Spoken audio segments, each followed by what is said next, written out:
Hello साथियों, स्वागत है आपके अपने परिवार एग्जामपुर में। उम्मीद है कि आपकी दिवाली अच्छी रही होगी। आज हम लोग एक नए चैप्टर की शुरुआत करेंगे। आज आपका मंडे है, आप लोगों को पता है। तो हम क्या पढ़ेंगे? आज हिस्ट्री पढ़ेंगे। हिस्ट्री में आज एक नए चैप्टर की शुरुआत कर रहे हैं। हमने जो स्टार्टिंग की जो हिस्ट्री होती है ना, जैसे हमने प्री हिस्टोरिक, प्रोटो हिस्टोरिक का और हिस्टोरिक पीरियड, उसके साथ उसके बाद हमने हड़प्पा सिविलाइजेशन, उसके बाद हमने वैदिक कल्चर की बात करी थी। अब हम एक नए चैप्टर की शुरुआत करते हैं। अब हम थोड़ा सा रिलीजन के बारे में पढ़ेंगे। किसके बारे में पढ़ेंगे? रिलीजन यानी धर्म के बारे में पढ़ेंगे। और उस धर्म में जहां से बहुत महत्वपूर्ण चेंजेज आता है भारत में, और उस धर्म की डंका कहीं ना कहीं पूरे अलग अलग विश्व के कोनों में बजती है, उसके बारे में आज हम लोग समझने की कोशिश करेंगे। तो आज जो पहला आपका टॉपिक है, वो टॉपिक कौन सा है? आप लोग हेडिंग बना लीजिए, बुद्ध रिलीजन। कौन सा टॉपिक है साथियों? बुद्ध रिलीजन। क्या है? बुद्ध रिलीजन। क्या बताया मैंने? बौद्ध धर्म के बारे में आज हम लोग पढ़ेंगे। किसके बारे में पढ़ेंगे भाई? बौद्ध धर्म के बारे में पढ़ेंगे। जैसे हम लोग बौद्ध धर्म की बात करते हैं, तो आपके जेहन में एक व्यक्ति का नाम आता होगा। वो व्यक्ति का नाम क्या है? महात्मा बुद्ध। यानी उन्हीं से इस बौद्ध धर्म की शुरुआत होती है, और उन्हीं के साथ साथ भारत में इस बौद्ध धर्म की क्या हो जाती है? समाप्ति भी आपकी हो जाती है। तो ये एक और भी हम लोग बात समझने की कोशिश करेंगे कि बौद्ध धर्म का भारत में समाप्ति की क्या आपकी कारण रहे, उनकी भी चर्चा हम लोग करेंगे। आपको बताएंगे क्यों, और इस धर्म की क्या विशेषता थी जिसके कारण चाइना, तिब्बत, जापान, आपके थाईलैंड, आपके उसके बाद श्रीलंका, आपके अलग अलग विश्व, म्यांमार, अलग अलग विश्व में, अलग अलग देश में वहां पे अपने प्रमुख अवस्था में, उसके पीछे आपकी कारण क्या रही होगी। लेकिन सबसे पहले हम इस धर्म की बात को पढ़ने से पहले, स्टार्ट करने से पहले, सबसे पहले इस धर्म के प्रवर्तक, इस धर्म के फाउंडर, उनके बारे में हम लोग समझने की कोशिश करेंगे। और उनका नाम क्या भाई? महात्मा बुद्ध।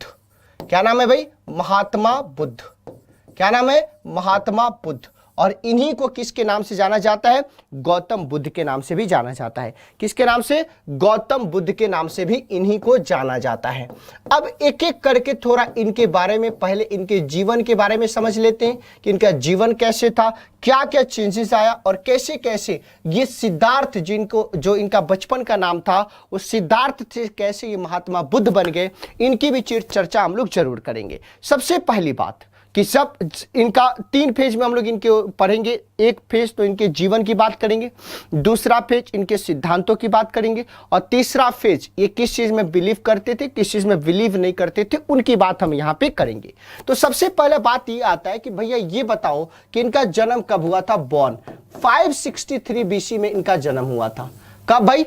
563 बीसी, 563 बीसी में इनका जन्म हुआ था। कभी कभी आपके पेपर में इनके जन्म से रिलेटेड 3 बातें को पूछा जाता है कि एक, जिस दिन इनका जन्म हुआ था उस दिन किसका त्योहार था भाई? तो वैशाख पूर्णिमा का त्योहार था।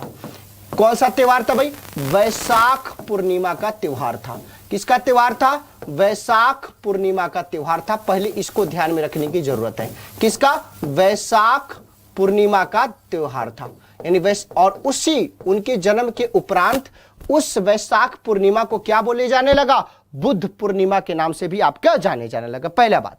दूसरा, अब आपके अंदर यह आएगा कि भैया इसका जन्म कहां पे हुआ था इनका? तो इनका जन्म हुआ था लुम्बिनी में। कहां पे हुआ था? लुम्बिनी नामक गांव में हुआ था। और लुम्बिनी उस समय के कौन से महाजनपद में आता था? कपिलवस्तु में आता था भाई, कपिलवस्तु। अगर हम लोग वर्तमान की बात करें कि अभी के टाइम में लुम्बिनी कहां पे पड़ता है, तो अभी के टाइम में लुम्बिनी कहां पे पड़ता है? आपके नेपाल में पड़ता है। और नेपाल के कौन से जिले में भाई? रूमीनदेही जगह पे। कौन सी जगह पे भाई? रूमीनदेही जगह पे आपके ये जगह पड़ता है, यह स्थान आपका पड़ता है। तो मैंने क्या बताया कि महात्मा बुद्ध यानी गौतम बुद्ध का जन्म 563 बीसी में वैशाख पूर्णिमा के दिन हुआ था। कहां पे हुआ था? लुम्बिनी में हुआ था, जो कि उस समय के कपिलवस्तु में था, अभी के नेपाल के रूमीनदेही जिले में आपका अवस्थित है।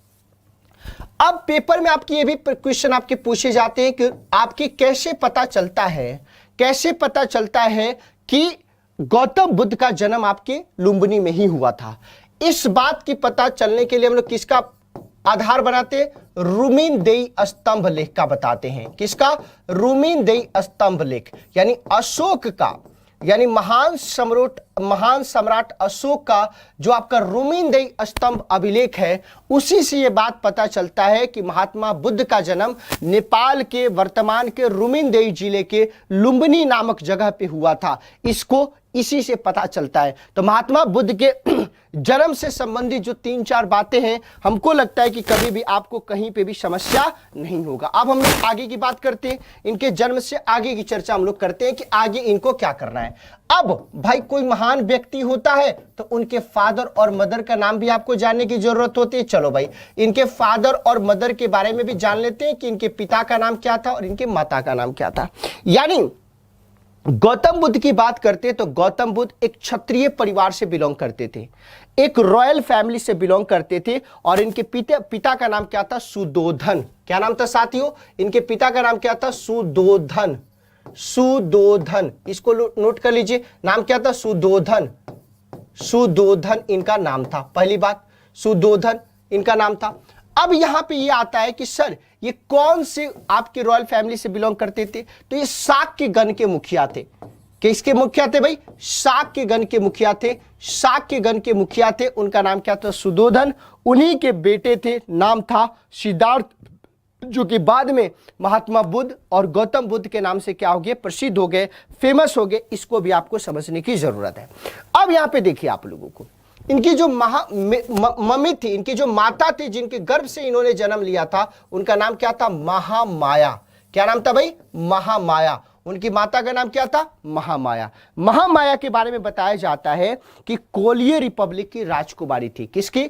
कोलियर रिपब्लिक की राजकुमारी थी। यानी कहने का मतलब ये भी किसी न किसी राज परिवार से ही बिलोंग करती थी। ये भी किसी न किसी राज परिवार से ही बिलोंग करती थी। तो यानी एक चीज तो प्रूफ हो गया कि महात्मा बुद्ध पितृपक्ष से भी रॉयल फैमिली से बिलोंग करते थे और मातृपक्ष से भी रॉयल फैमिली से ही बिलोंग करते थे। इसको आप लोग समझने की कोशिश कीजिएगा। समझ में आ गया आप लोगों को, सारे लोगों को? यहां तक कोई भी डाउट नहीं होगा जहां तक हमको लगता है।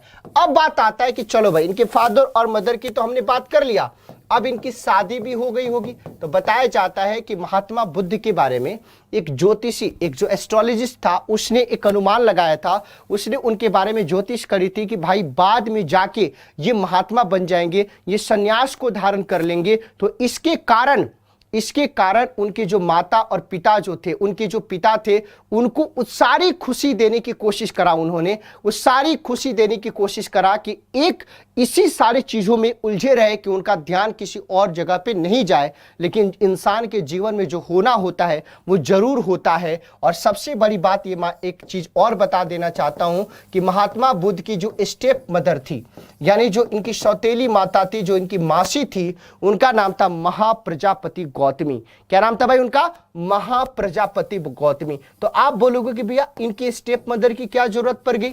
इनकी स्टेप मदर की क्या जरूरत पड़ गई? तो बताया जाता है कि महात्मा बुद्ध ने जिस दिन जन्म लिया, गौतम बुद्ध ने जिस दिन जन्म लिया, उनके जन्म लेने से 7वें दिन ही, उनके जन्म लेने के 7वें दिन ही उनकी माता, जिसके गर्भ से उन्होंने जन्म लिया था, महामाया, उनकी डेथ हो गई। उसके बाद उनका लालन पोषण, उनके पूरे के पूरे मतलब सारी की सारी उनकी क्या बोलते हैं रिस्पॉन्सिबिलिटी किसने उठाया?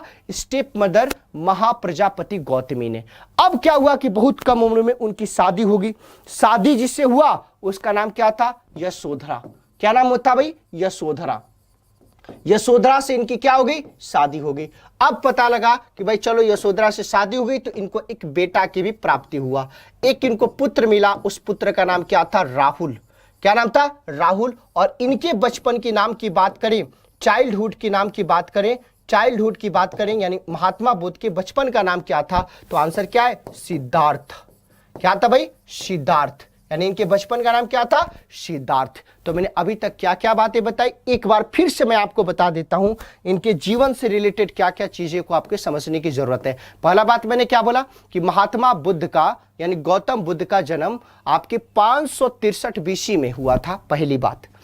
दूसरी बात मैंने क्या बोला कि जिस दिन उनका जन्म हुआ था उस दिन कौन सा त्योहार था, कौन सा फेस्टिवल था? वैशाख पूर्णिमा का त्योहार था।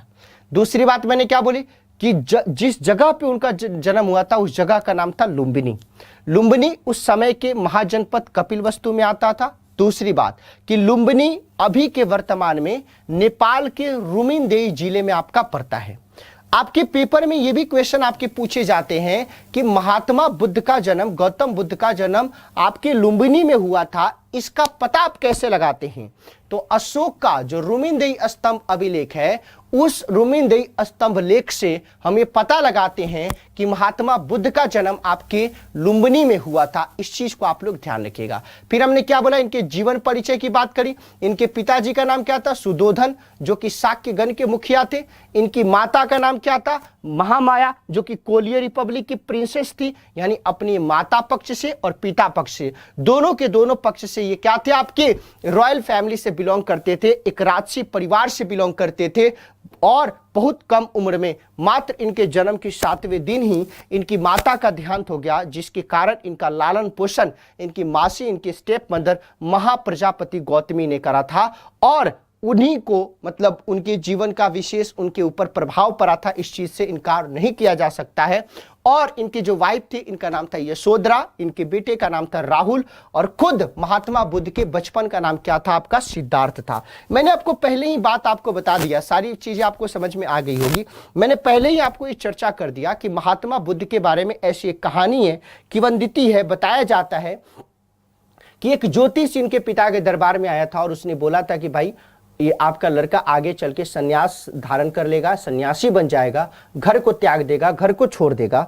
तो उनके पिता को लगा होगा कि भाई अकेला पुत्र अगर यहीं घर छोड़ देगा तो भाई इसके बाद हमारा सहारा कौन बनेगा। तो उन्होंने क्या किया कि महात्मा बुद्ध को सारी की सारी, यानी सिद्धार्थ को वो सारी की सारी खुशियां देने का उन्होंने प्रयास किया, जिसके चलते उनके और किसी चीजों में मन न लगे, बाहर उनका ध्यान न जाए। और इसी के कारण में एक और भी बात बताई जाती है कि इसी के चलते कम उम्र में उनकी शादी कर दी गई, ताकि एक उनको फ्रेंड मिल जाए, उनको दोस्त मिल जाए और उनके साथ अपने अच्छे तरीके से अपने समय को एक्सपेंड करें। लेकिन क्या होता है, एक दिन जो होना होता है वो होता है, आप लोगों को पता ही होता है। एक दिन वो अपने घर से बाहर निकलते हैं। क्या निकलते हैं? अपने घर से बाहर निकलते हैं। 4 साइट्स, यानी कहने का मतलब अपने घर से बाहर निकलते हैं अपने साम्राज्य के दौरे पे, और वो 4 अलग अलग दृश्यों को देखते हैं। 4 अलग अलग दृश्यों को देखते हैं, जिसके कारण सिद्धार्थ जो है महात्मा बुद्ध में चेंज होने की तरफ क्या हो जाते हैं? अग्रसर हो जाते हैं। तो आपके अंदर ये क्वेश्चन होगा कि भैया 4 दृश्य कौन कौन से थे? तो सबसे पहले वो गए और उन्होंने क्या देखा? एन ओल्ड मैन, एक बूढ़े व्यक्ति को उन्होंने देखा। क्या देखा भाई? एक बूढ़े व्यक्ति को उन्होंने देखा। अब समझिएगा आप लोग, अब बुढ़ा व्यक्ति को, तो आप पूछोगे तो बुढ़ा व्यक्ति को देखने से उनको दिक्कत क्या हो गया? भाई वो तो राजकुमार थे, वो तो जवान थे, उनका स्किन पूरा टाइट होगा, उनका बाल पूरा ब्लैक होगा, अगर बियर्ड रखते होंगे तो हम लोगों की तरह उनकी बियर्ड भी पूरी ब्लैक होगी, भाई देखने में अच्छा लगता होगा। जब उस बुढ़े व्यक्ति को देखे तो उन्होंने देखा कि भाई ये अपना सारा काम करने में क्या है? असमर्थ है, सारा काम करने में असमर्थ है, उसकी पूरी स्किन जो है वो ढीला हो गया है, झुर्रियाँ पड़ गई है। तो उन्होंने सोचा कि भाई एक समय मेरे साथ भी ऐसा हो सकता है, तो जो अभी जिस अवस्था में मैं हूँ उस अवस्था से चेंज हो जाएगा, उस अवस्था में जब भी मैं भी तो इस अवस्था में आ सकता हूं। पहला उन्होंने देखा। दूसरा उन्होंने देखा, ए डिजीज्ड पर्सन को देखा, एक बीमार व्यक्ति को देखा, एक डिजीज्ड पर्सन को देखा, एक बीमार व्यक्ति को देखा। तब उन्होंने सोचा कि अगर हम भी बीमार पड़ जाएं तो हमारी भी स्थिति ऐसी ही हो जाएगी, ऐसी ही हो जाएगी। तीसरा उन्होंने किसको देखा? तीसरा उन्होंने ए डेड बॉडी, एक मृत व्यक्ति को उन्होंने देखा, एक मृत व्यक्ति को देखा। उन्होंने देखा कि बहुत सारे एक मतलब व्यक्ति के शव को लेते जा रहे हैं और उनके पीछे बहुत सारे लोग रो रहे हैं, चिल्ला रहे हैं, दुख प्रकट कर रहे हैं। तो उनको ये लगा कि अगर एक दिन मेरे साथ भी ऐसा हो तो मेरी जो स्वजन है, जो मेरे अपने प्रिय हैं, वो भी हमारे दुख में, संवेदना में इतना व्यथित हो जाएंगे, इतना परेशान हो जाएंगे, तो हमको मेरे साथ भी हो सकता है कि ऐसा हो। चौथा बात उन्होंने क्या देखा? एन एस्केटिक। क्या देखा? एन एस्केटिक, यानी एक उन्होंने सन्यासी को देखा और देखा कि भाई उसको दुनिया में किसी चीज से मतलब नहीं है, दुनिया में किसी चीज से मतलब नहीं है और वो अपने काम में क्या है? व्यस्त है। इन चारों दृश्यों के आधार पे उन्होंने डिसाइड किया कि भाई अब हम गृहस्थ जीवन में नहीं रह सकते हैं। उन्होंने, आपको कहानी सुना होगा कि उन्होंने अपनी सोती हुई पत्नी और बेटे को छोड़ के अपने जो सारथी था उसकी मदद से वो निकल जाते हैं और पूरा हमेशा के लिए क्या कर देते हैं, अपने घर को त्याग देते हैं, घर को छोड़ देते हैं। यानी कहने का मतलब कि अब हम उनके संन्यास जीवन की बात करेंगे।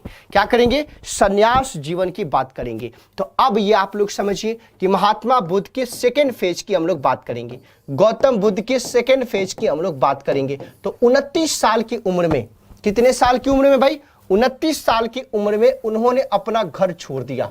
29 साल की उम्र में उन्होंने अपना क्या कर दिया? गृह त्याग दिया, घर छोड़ दिया। तो महात्मा बुद्ध के घर छोड़ने की जो घटना है, गृह त्यागने की जो घटना है, उसको बौद्ध ग्रंथ में महाभिनिष्क्रमण के नाम से जाना जाता है। किसके नाम से? महाभिनिष्क्रमण के नाम से जाना जाता है। उसको किस नाम से जानते हैं हम लोग? महाभिनिष्क्रमण के नाम से जाना जाता है। 29 साल की उम्र में उन्होंने क्या कर दिया? घर छोड़ दिया। अब देखो, जब उन्होंने घर छोड़ा तो कहीं ना कहीं उनके मन के अंदर बहुत सारे सवाल थे। उन सारे सवालों की उत्तर की खोज में उन्होंने ज्ञान की प्राप्ति के लिए अग्रसर हुए थे। तो वो सबसे पहले उनको क्या चाहिए था? गुरु चाहिए था। तो वो सबसे पहले अपनी बातों को लेके कहां पे गए? उनके जो फर्स्ट टीचर हुए, जो उनके प्रथम शिक्षक हुए, उनका नाम क्या था? आलार कलाम। क्या नाम था साथियों? आलार कलाम, जो कि सांख्य दर्शन के बहुत बड़े विद्वान थे। उनसे उन्होंने शिक्षा ली।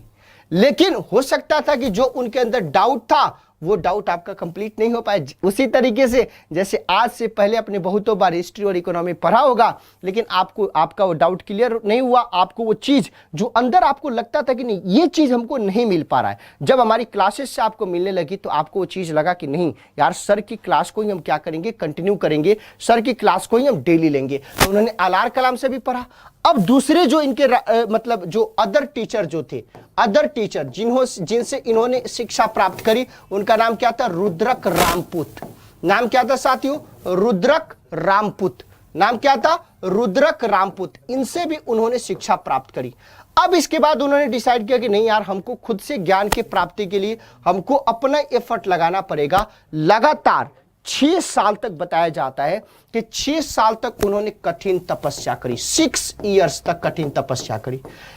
इसी 6 साल की कठिन तपस्या के दौरान क्या हुआ था कि उनका जो शरीर है बहुत ज्यादा दुर्बल हो गया था, बहुत तो बीमार पड़ गए थे। तो ऐसी स्थिति थी कि लगता था कि वो अपने उद्देश्यों को पूरा प्राप्त कर पाएंगे कि नहीं प्राप्त कर पाएंगे। इसके लिए क्या हो गया था? समस्या हो गया था। तो बताया जाता है कि भाई एक वहां पे मतलब क्या बोलते हैं, जो उनको खीर खिलाती थी, जो दूध खिलाई थी, उसने बोला कि भाई एक वीणा बजाने वाली एक लड़की थी उस जंगल में। उसने महात्मा बुद्ध को एग्जाम्पल दिया, गौतम बुद्ध को बोला कि देखो, इस वीणा की जो तार है ना, वीणा जिससे आप, जैसे आप लोग गिटार का एग्जाम्पल ले सकते हो, तो बोला कि जो इंस्ट्रूमेंट है, इसका जो तार है, अगर इस तार को हम लोग पूरा टाइटली बांध दें तो क्या हो जाएगा? तार खुद ब खुद टूट जाएगा। सही बात है, टूट जाता है, आपको पता ही है। दूसरा, अगर इस तार को पूरा का पूरा ढीला छोड़ दें, पूरा का पूरा ढीला छोड़ दें, तो ये क्या हो जाएगा? इस तार से यानी इस इंस्ट्रूमेंट से हम किसी भी तरीके का म्यूजिकली वॉइस नहीं निकाल सकते हैं, किसी भी प्रकार का संगीत हम लोग नहीं प्रोड्यूस कर सकते, संगीत नहीं वहां से उत्पन्न कर सकते। तो महात्मा बुद्ध ने पूछा तो इसका क्या उपाय है? तो उन्होंने बोला कि भाई मध्यम मार्ग, यानी कहने का मतलब है कि अगर इस वीणा से, इस इंस्ट्रूमेंट से अगर आपको म्यूजिक निकलवाना है जो आपके हृदय को ठंडक पहुंचाए, जो आपके कानों को ठंडक पहुंचाए, तो उसके लिए इसको क्या करना पड़ेगा? ना ज्यादा टाइट ना ज्यादा ढीला, बीच में उसको करना पड़ेगा जिससे म्यूजिक आपका निकल पाए। तो गौतम बुद्ध ने यहां से बोला कि यानी कहने का मतलब क्या है कि आप मध्यम मार्ग को फॉलो कीजिए। उसने क्या बोला? मध्यम मार्ग को फॉलो कीजिए, ना अपने शरीर को ज्यादा कष्ट दीजिए, ना आप अपने शरीर को ज्यादा आराम पहुंचाइए, आप मध्यम मार्ग को फॉलो कीजिए। तो महात्मा बुद्ध के जो सिद्धांत थे, जो बौद्ध धर्म के सिद्धांत थे, उसमें कहीं ना कहीं मध्यम मार्ग आपका बहुत ही ज्यादा स्थान रखता है। तो लगातार उन्होंने 6 साल तक तपस्या करी और 35 साल की उम्र में उनको क्या हुआ? ज्ञान की प्राप्ति हुआ। अब जब ज्ञान की प्राप्ति हुआ तो सबसे पहले आपके जहन में यह बात आएगा कि भैया वो जगह का नाम बताओ जहां पे इनको ज्ञान की प्राप्ति हुआ था। तो जगह का नाम क्या था? उरुवेला। कौन सा जगह का नाम था? उरुवेला। और उरुवेला आपके कहां पे पड़ता है भाई? बोध गया में पड़ता है। कहां पे पड़ता है? बोध गया में पड़ता है, पहली बात। दूसरी बात, आपके मन में ये क्वेश्चन आएगा कि चलो ये तो बात है, किसी न किसी नदी के किनारे ही सर उन्होंने ध्यान लिया होगा, तो रिवर का नाम था निरंजना। किस नदी के किनारे उनको ध्यान की मतलब ज्ञान की प्राप्ति हुई थी? तो नदी का नाम था निरंजना। क्या नाम था साथियों? निरंजना। नदी का नाम क्या था? निरंजना। और निरंजना को वर्तमान में किस नाम से जानते हैं? फल्गु रिवर के नाम से जानते हैं। किस रिवर के नाम से जानते हैं? फल्गु रिवर के नाम से जानते हैं। इसको आप ध्यान दीजिएगा, किस नाम से? फल्गु रिवर के नाम से जानते हैं। तो एक तो जगह का नाम क्लियर हो गया कि बोध गया उरुवेला में उनको ज्ञान की प्राप्ति हुई थी। दूसरा आपको यह क्लियर हो गया कि निरंजना यानी फल्गु नदी के किनारे उनको ज्ञान की प्राप्ति हुआ था। अब तीसरा, जब उनको ज्ञान की प्राप्ति हो गई तो बताया जाता है कि उन्होंने किसकी प्राप्त कर ली? निर्वाण की प्राप्ति कर लिया। उन्होंने किसकी प्राप्त कर लिया? निर्वाण की प्राप्ति हो गई। यानी महात्मा बुद्ध को, गौतम बुद्ध को जब आपकी ज्ञान की प्राप्ति हो गई तो क्या बोला गया बौद्ध धर्म में उसको, बुद्धिस्ट टेक्स्ट में, कि उनको निर्वाण की प्राप्ति हो गई। इस चीज को आप लोग ध्यान रखिएगा। और बताया जाता है कि लगातार उस निर्वाण की प्राप्ति के लिए उन्होंने 49 दिन तक मेडिटेशन किया था। लगातार 49 दिन तक उन्होंने ध्यान साधना करी थी। 49 दिन तक लगातार ध्यान लगा के वो बैठे थे उस ज्ञान की प्राप्ति के लिए। जब उनको ज्ञान की प्राप्ति हो गया तो उस सिद्धार्थ का नाम अब चेंज हो गया और उनको क्या कहा जाने लगा? कोई बुद्ध, कोई तथागत कहा जाने लगा। क्या बोले जाने लगा उनको? बुद्ध या तथागत के नाम से उनको जाना जाने लगा। इस बात को समझिए। एक बार और मैं अभी रिवीजन कराऊंगा, तब जाके और चीजें आपको क्लियर हो जाएगी। अब आपके अंदर ये क्वेश्चन है कि भैया सब आपने बता दिया, लेकिन उस वृक्ष का नाम नहीं बताया, उस ट्री का नाम नहीं बताया जिस ट्री के नीचे इनको ज्ञान की प्राप्ति हुआ था। तो ट्री क्या था भाई? पीपल का ट्री था। पीपल का ट्री था और उसी ट्री को बोधि वृक्ष के नाम से जाना जाता है। किसके नाम से भाई? पीपल ट्री के नीचे। तो मैंने क्या बताया आपको? फिर से मैं आपको बता देता हूं। फिर से इनके संन्यास वाले जीवन की चर्चा में एक बार यहां पे कर लेते हैं ताकि आपको अच्छे तरीके से समझ में आ जाए। मैंने क्या बोला कि महात्मा बुद्ध या गौतम बुद्ध की जब हम बात करते हैं तो 29 साल की उम्र में इन्होंने अपने घर को छोड़ दिया। घर के छोड़ने की जो घटना है बौद्ध ग्रंथ में उसको महाभिनिष्क्रमण के नाम से जानते हैं।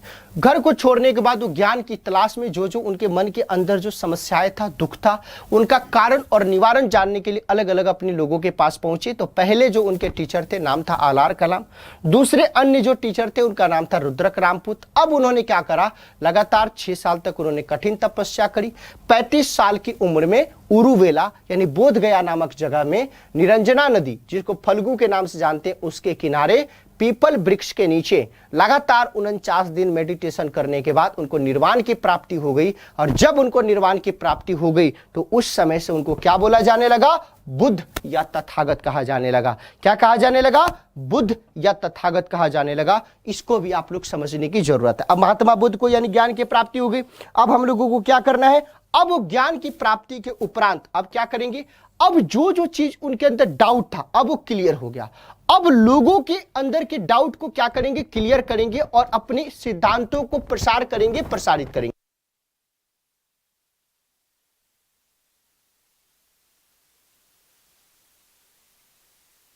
समझ में आ गया आप लोगों को? तो अब हम लोग क्या करेंगे? अब महात्मा बुद्ध क्या करेंगे? अपना प्रथम उपदेश देंगे। क्या करेंगे? First sermon. तो आप लोग लिखिए फर्स्ट सेरेमन, यानी इन्होंने अब अपना क्या देंगे? ये प्रथम उपदेश देंगे।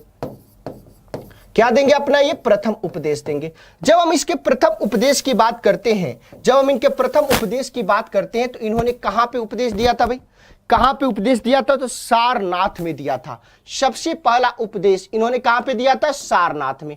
अब यह भी क्वेश्चन आपके पेपर में पूछा जाता है कि महात्मा बुद्ध ने प्रथम उपदेश अपना सारनाथ में दिया था, इसका साक्ष्य कैसे, कहां से प्राप्त करता है? तो जो अशोक का जो धमेक स्तूप है, कौन सा स्तूप भाई? धमेक स्तूप जो है सारनाथ का, उसी से आपको पता चलता है कि महात्मा बुद्ध ने, गौतम बुद्ध ने आपके प्रथम उपदेश फर्स्ट सेरेमन कहां पे दिया था? सारनाथ में दिया था। दूसरा आप पूछोगे कि सर उन्होंने उपदेश का जो लैंग्वेज था, जो भाषा था, वो किसको चुना था? तो लैंग्वेज उन्होंने पाली को चुना था। किसको चुना था? पाली। और बताया जाता है कि बौद्ध धर्म के विस्तार की सबसे बड़ी खासियत यही थी कि उन्होंने जनसाधारण की भाषा को चुना था। किसको? आम पब्लिक की भाषा को सुना था, जिसमें लोग अपनी बातों को समझना चाहते थे, जिसमें लोग चीजों को सुनना चाहते थे, उन्होंने पाली में यह किया। अब याद रखिएगा कि बुद्धिस्ट टेक्स्ट में, बौद्ध ग्रंथ में जो इनका प्रथम उपदेश था, उस प्रथम उपदेश को क्या बोला गया? धर्म चक्र परिवर्तन कहा गया। क्या कहा गया साथियों? धर्म चक्र परिवर्तन कहा गया। यानी मैंने क्या बोला कि बुद्धिस्ट टेक्स्ट में, बौद्ध ग्रंथ में महात्मा बुद्ध के द्वारा दिए गए प्रथम उपदेश को क्या बोला गया? धर्म चक्र परिवर्तन बोला गया। क्या बोला गया? धर्म चक्र परिवर्तन बोला गया। और इस प्रकार से अलग अलग महाजनपदों में जाके, अलग अलग क्षेत्रों में जाके महात्मा बुद्ध ने अपनी ज्ञान से लोगों को क्या किया? प्रकाशित करने का काम शुरू किया। और एक एग्जाम्पल मैं आपको बताना चाहता हूं, एक कहानी मैं बताना चाहता हूं कि महात्मा बुद्ध ने सबसे पहले जिन 5 शिष्यों को मतलब अपनी क्या बोलते उपदेश दिया था, एक समय में उन 5 शिष्यों ने महात्मा बुद्ध को रिजेक्ट कर दिया था। जैसे आप लोग हमको अभी के टाइम में रिजेक्ट कर रहे हैं, लेकिन बाद में आपको समझ में आएगा कि भाई मैं आपके लिए कितना जरूरी था। तो 5 ने क्या कर दिया था? उनको रिजेक्ट कर दिया था, बोला था कि नहीं यार तुम हमारे बस की बात नहीं, और 5 छोड़ के भाग गए थे। जब महात्मा बुद्ध को ज्ञान की प्राप्ति हुई और महात्मा बुद्ध जब उनकी तरफ चले आ रहे थे, तो 5 के शिष्य ने देखा, बोले कि फिर से यार क्लास लेने आ गया, तो फिर से क्लास लेने आ गया, फिर से हमको पढ़ना पड़ेगा। तो 5 ने बोला कि नहीं यार, हम इसकी क्लास को देखते ही क्या कर देंगे? डिसलाइक कर देंगे। इसकी क्लास को हम देखेंगे और शेयर नहीं करेंगे। आप लोगों ने सोचा, जैसे उसके शिष्यों ने क्या सोचा कि भाई ये आएगा, इसका कोई भी किसी भी तरीके का हम लोग रिस्पेक्ट नहीं करेंगे, किसी भी तरीके का कोई भी आदर हम लोग नहीं करेंगे। लेकिन कहीं ना कहीं महात्मा बुद्ध के अंदर वो ज्ञान था कि जैसे जैसे उन 5 के समीप आते गए, नजदीक आते गए, उस सबका हृदय भी क्या होते गया? परिवर्तन होते गया। जैसे आप लोगों का हृदय परिवर्तन हो गया, जैसे जैसे मैंने क्लास को लेना शुरू किया, आप लोगों को चीजें अच्छी लगने लगी। अभी भी 2-3 लोग आते हैं जो क्लास को डिसलाइक करके चले जाते हैं, लेकिन अब लगभग 90% से ज्यादा बच्चों को लगने लगा कि नहीं यार, इस टीचर से हमारा काम निकल सकता है, भाई मेरा हमारे लिए सोचता है, अगर इसका हम बात अच्छे से माने तो कहीं ना कहीं हमारा काम बन सकता है। तो आप लोगों ने हम पे विश्वास किया। जैसे जैसे महात्मा बुद्ध आते गए, तो उसने बोला था कि इसको पीने के लिए कोई पानी नहीं देगा, 5 में से एक ने बोला।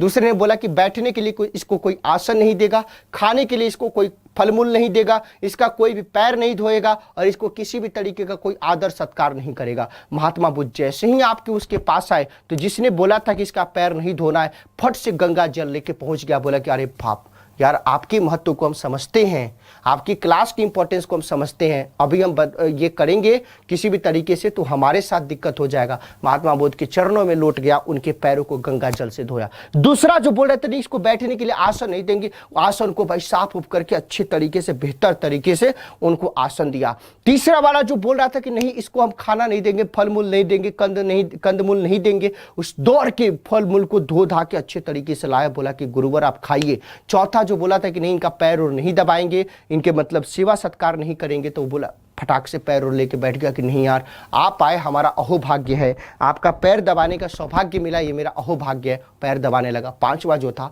बढ़िया तरीके से उनके रहने होने का उत्तम प्रबंधन किया। यानी कहीं ना कहीं महात्मा बुद्ध के पास वो ज्ञान की प्राप्ति हो गई थी, और उस ज्ञान से उन 5 के अंदर जो अंधकार था, उन्होंने क्या करते, उस अंधकार को नष्ट कर दिया। ठीक उसी तरीके से एक बात और बताई जाती है। क्या बताया जाता है कि महात्मा बुद्ध एक बार श्रावस्ती गए, वहां पे कौशल के नरेश प्रसेनजीत के पास। तो बताया जाता है कि उस कौशल क्षेत्र में एक जंगल में, घने जंगल में एक बहुत ही खूंखार डाकू रहा करता था। नाम क्या था उसका? अंगुलीमाल। जो भी उस जंगल में जाता उसको मार के उसकी एक उंगली को काट के अपने गर्दन में पहन लेता था, और इस प्रकार से उसने टारगेट बनाया था कि 1000 लोगों को मारना है और काली माता का पूजा करना है, कुछ ना कुछ ऐसा करता था। जब महात्मा बुद्ध गए वहां पे कौशल में, तो प्रसेनजीत के दरबार में जितने भी लोग थे, उन्होंने बताया महात्मा बुद्ध को कि भाई ऐसी ऐसी समस्या है, पूरी की पूरी जनता हमारी क्या है, त्रस्त है। महात्मा बुद्ध ने बोला कोई नहीं, हम जाते हैं। भाई महात्मा बुद्ध, उतना लोग उनसे प्यार करते थे, लोगों ने बोला कि नहीं नहीं, आप मत जाइए भाई, भगवान आप क्या करना चाहते हो, बहुत खूंखार अपराधी। उसने बोला कोई दिक्कत नहीं भाई, हमारे अंदर छल कपट नहीं है, हमारे अंदर ईमानदारी है, हमारे अंदर कर्तव्य निष्ठा है, हमको अपनी ड्यूटी पता है, हम उसको सही चीज सिखा सकते हैं, तो कभी भी हमारा नुकसान वो नहीं करेगा। चले गए। महात्मा बुद्ध उस जंगल की तरफ जा रहे थे भाई, एकदम एकदम खूंखार आवाज आ रहा था, यानी दूर दूर से भाई वो तैयार था इनको मारने के लिए। जैसे जैसे वो महात्मा बुद्ध के पास आते गया, महात्मा बुद्ध उसके पास जैसे जैसे जाते गए, उसका हृदय परिवर्तन होते गया, पूरा का पूरा अपना हथियार फेंक के महात्मा बुद्ध के चरणों में लुप्त हो गया। पूरी की पूरी जनता महात्मा बुद्ध की सुरक्षा के पीछे भाई कुछ इनको हो ना जाए, उनके चरणों में पैर गया, बोला कि महात्मा जी, भगवान, आप हमको सही रास्ता दिखाइए, सही मार्ग दिखाइए, आपसे मैं बहुत ज़्यादा प्रभावित हूँ। तो कहीं ना कहीं उनके अंदर वो बात थी, तभी तो प्रभावित हो गया, और बाद में वो महात्मा बुद्ध का सबसे महत्वपूर्ण आपका शिष्य बना। और डाकू की जो डकैती वो जो करता था, मतलब एक प्रकार का बहुत खूंखार जो अपराधी था, वो क्या कर दिया, खत्म कर दिया। तो इस तरीके से आपके अंदर जब क्षमता होगी तो दुनिया आज नहीं तो कल आपकी क्षमता का लोहा आपको मानना पड़ेगा, कहीं ना कहीं एक्सेप्ट उसको करना पड़ेगा। तो इन्होंने प्रथम अपना उपदेश दिया।